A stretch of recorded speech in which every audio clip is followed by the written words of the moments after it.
What's going on, everybody? King of Dragons 5000 here, coming at you with another figure review. Today we'll be having a look at the Hasbro Marvel Legends Forge. Here we do have Forge in the packaging.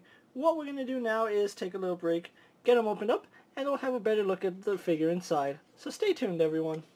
And so here we have Forge posing out of the packaging. Before we have a look at the figure, let's actually take a look at what he comes with. Forge does come with the left arm of the Caliban Build-A-Figure, which we'll have a look at when he's all put together. As far as Forge here goes, he does come with two accessories. He does come with a handgun, which he can hold in his right hand pretty well, and it also does go into his holster. He also does come with a bigger rifle, which looks really good, and he can hold it with both hands if you really want him to. Other than that, Forge doesn't come with anything else, although I don't know what else you would want Forge to come with. Maybe with a bigger gun, but that's just me. So with that out of the way, guys, let's actually take a closer look at Forge. And so here we have a better look at Forge, and Hasbro did a really good job with the figure. Now, I'm not really a fan of Forge. I only know of him because of the X-Men cartoons that I've seen him in. He was in the original animated series, and then I know he did play a big part in Wolverine and the X-Men. This is actually his costume that I remember him from the 90s cartoon show, mainly because I remember he was teaming up with Cable and he was basically helping Cable go back in time. But from what I can remember, this looks a lot like the Forge that I remember, which I really am happy about. You can see they did give him a ponytail, which is done really well. He also does have a red headband, which again is done really good. You can see he even does have a little tie right here, which is brown. So really glad that they didn't just leave that black, because I know sometimes Hasbro has a tendency to leave hair ties black. His headband does fit in right here, and this part is a separate appliance that does peg into the side of his head. But overall the look is really good, and the reds do a pretty good job of matching, even though it's not 100% accurate to each other. It still looks good, and they did a really good job with this Forge's head. Moving on to his costume, this screams 90s X-Men with the yellows and blues. You can see he does have a harness right here. I'm trying to remember where I've seen this harness before, if it's a unique piece for Forge here. I'm pretty sure we have seen it before, and it's still a really nice little attachment onto Forge here, so I'm glad that it does bring a little more of the character out. You can see they did a really good job painting the blues right here on his torso. Moving on to his arm, you can see that they did paint the yellow part on, and it is good for the most part. There are some issues, especially on this side. It's really, really ugly. You can see the paint is starting to bleed over, and they didn't do a good job. On this side, it's really nice and clean.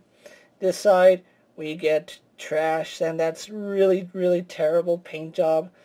Which, thankfully, it's on the arm that I'm going to have facing away from the display, so that's not going to be an issue. He does have these really big Buccaneer gloves, which we have seen in the past before. We've seen them on the likes of, was it Cyclops? No, we haven't seen these on Cyclops, but we've seen them on Taskmaster, on Baron Zemo, so we have seen these before. You can see he also does come with his X-Men belt, which is done really well. It's not as clean as I would like it to be, but it's still a really good job. And it does do a good job breaking up his jumpsuit, so that's a really good thing. His sidearm does, of course, fit into his holster right there, so I really do like that. Holster actually has sculpted detail, so it looks like leather. Really, really like that.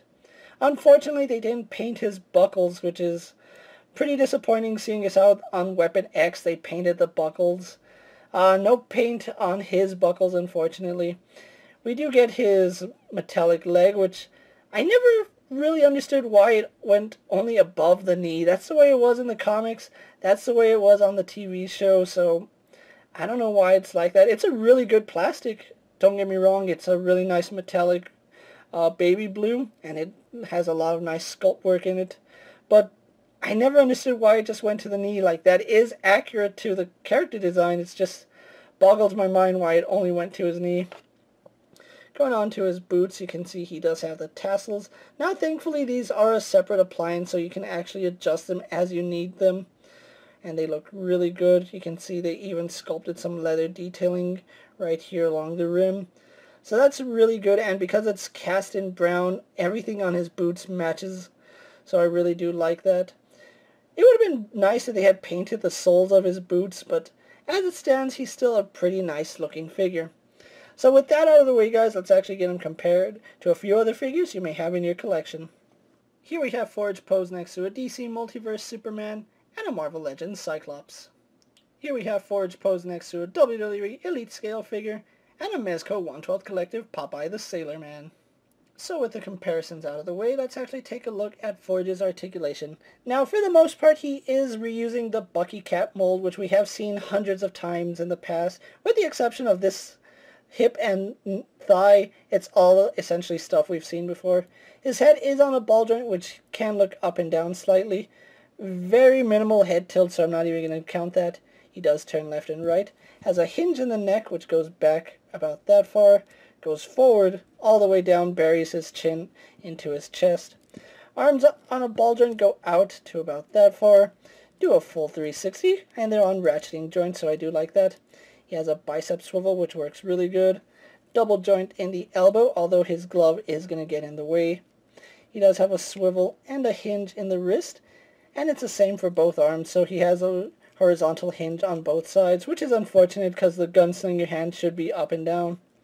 Does have an ab crunch, which goes back about that far, crunches forward about that far, and I'm pretty sure they've retweaked this mold because a lot of other Bucky Cap molds can't do that, so kudos for Hasbro tweaking this mold, getting us more articulation. Swivel at the waist, legs do go forward to about there, they go back about there, go out, decent. He does have a swivel in the thigh, this joint was stuck on me. Let's see on this side. Works no problem. Double bend in the knee goes up to about there. We do have a swivel at the boot, as you can see. And yes, these do have a tendency to fall off. So swivel in the boot, hinge in the ankle, which goes back and forward. And then forward-facing pin for rocker ankle. So overall, pretty good articulation here on Forge. So what I'm going to do now is take a little break, get him posed for my final thoughts, and then we'll wrap up this review. And so here we have Forge posed for my final thoughts. Overall, I think Hasbro did a really good job on this figure. Even though I don't have a strong connection to Forge, I still do remember him from some episodes of the X-Men animated series, and of course Wolverine and the X-Men. Even though he isn't the Wolverine and the X-Men version, I can still enjoy this version, seeing as how I have the Jim Lee style Cable in my collection. He's going to go well with my X-Men collection. If you are looking for Forge or a fan of the character, you're going to want to pick this guy up. At the time I'm making this video, Forge and the rest of the Caliban series is available at retail and on online stores. So if you check Walmart, Target, Walgreens, or even Big Bad Toy Store, chances are you can find this guy available. And if you're a fan, you're going to want to pick him up.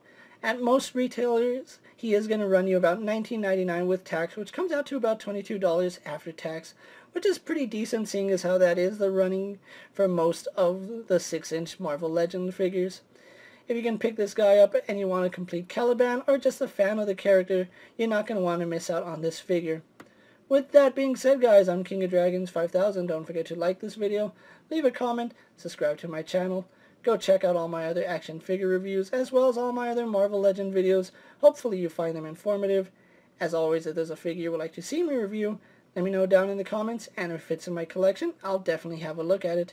And while you're at it, check out my Instagram account for new and exciting action figure photos, and ring that bell to be notified every time I upload a video. Until next time, guys, I'll see you later. Take care, everyone.